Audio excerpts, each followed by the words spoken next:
What's up, guys? Okay, so today I am going to be doing a bit of my embroidery while I tell you about scientific urban myths that I have collected over my education.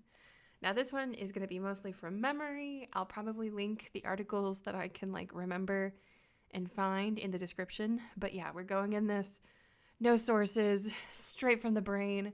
So take it with a grain of salt, but I hope you have some fun.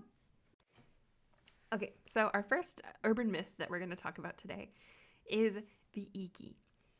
Now, the Iki is a monster from the Lake District of England. It's humanoid in appearance, and it looks like really gross and kind of slimy because it's like a lake monster. And it probably eats children, so that's bad.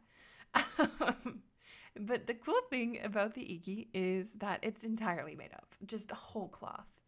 So a few years ago, a guy named Charles Paxton decided to test a theory.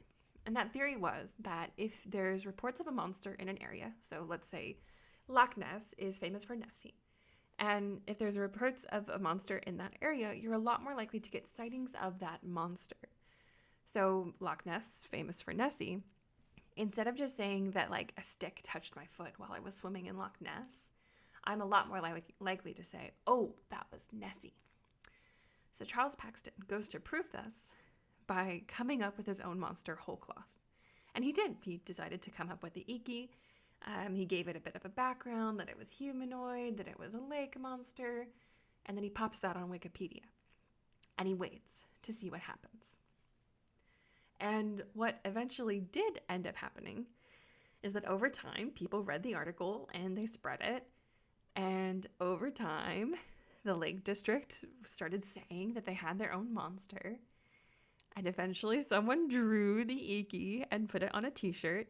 And so you can still actually get t-shirts of a fictional monster that no one ever thought existed until this guy just made him up, which is insane.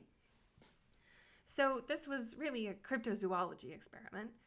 And cryptozoology is a group of people who look for animals that may or may not exist. So we have the Loch Ness Monster. That would be a real good cryptozoological find. We have Bigfoot. He's a good cryptid. And so eventually, an author of a book called Further Cryptozoology was compiling this compendium of cryptids and animals that may or may not exist. And this author included the Iki in the book, which is just insane.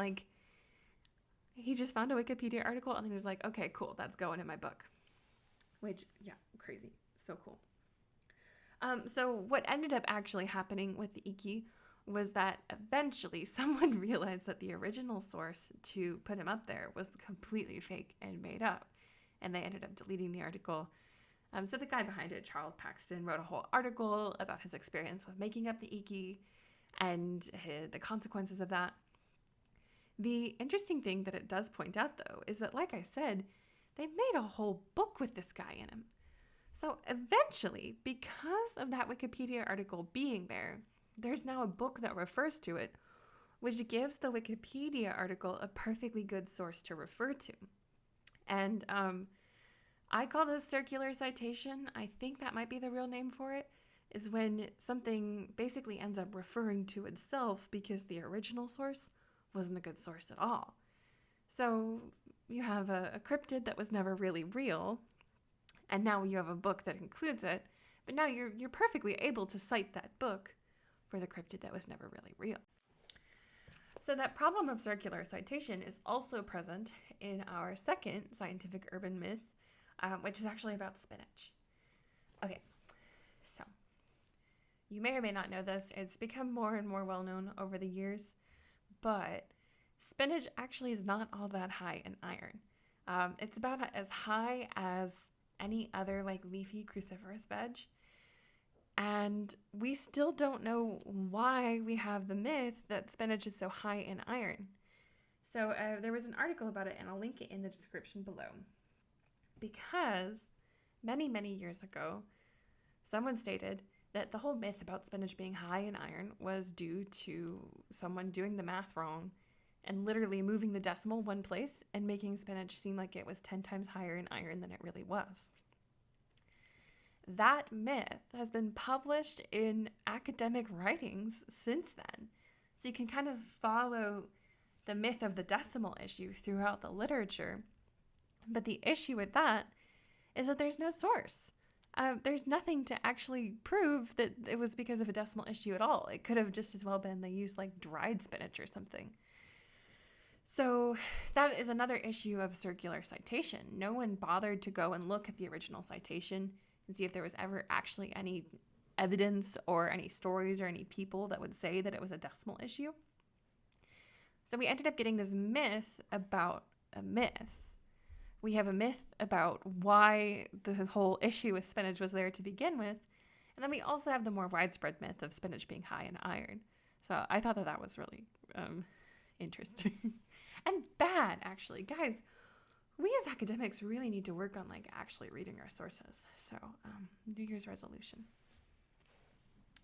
Okay, and then I have a few more rapid fire little academic myths that I will leave you all with so that you can achieve some education.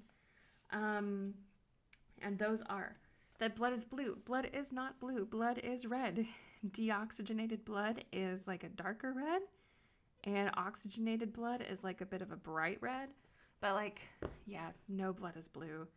That's a myth. That's a myth I was actually taught in elementary school, which is so unfortunate. I'm really disappointed about that.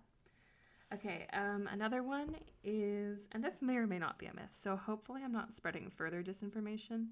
Maybe I'll do a video about it if anyone's actually interested. I'm doing my little embroidery if y'all are interested in that. But I did recently read that it's a myth that your brain matures at 25. And I do think that there is some literature about that the brain continues to like change because of neuroplasticity throughout your entire life. So stop saying that the brain is done at 25. You are never fully cooked. You can keep learning. That's cool. Okay, another rapid fire myth is left brain and right brain.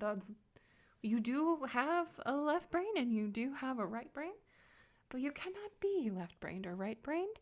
For those of you who don't know the myth, the idea is that like if you're left-handed, that means you're right-brained, which makes you a very creative person.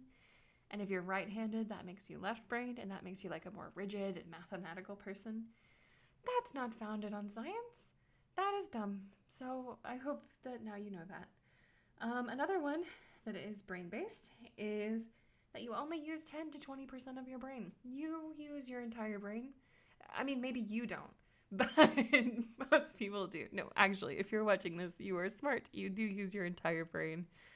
And I know you do because I'm watching you through the camera. Yeah, no, that one is just a complete myth. You need your entire brain to live. If you did consciously control your entire brain, it would be a hassle because then you would have to consciously focus on breathing all the time, which would be exhausting. But you do use your entire brain, and you can't unlock any magic potential when you start using like the whole thing. That's not how that works.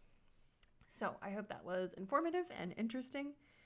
Maybe next time I do this, I'll actually get any more embroidering done, and I'll see you then. So thanks for watching. Bye.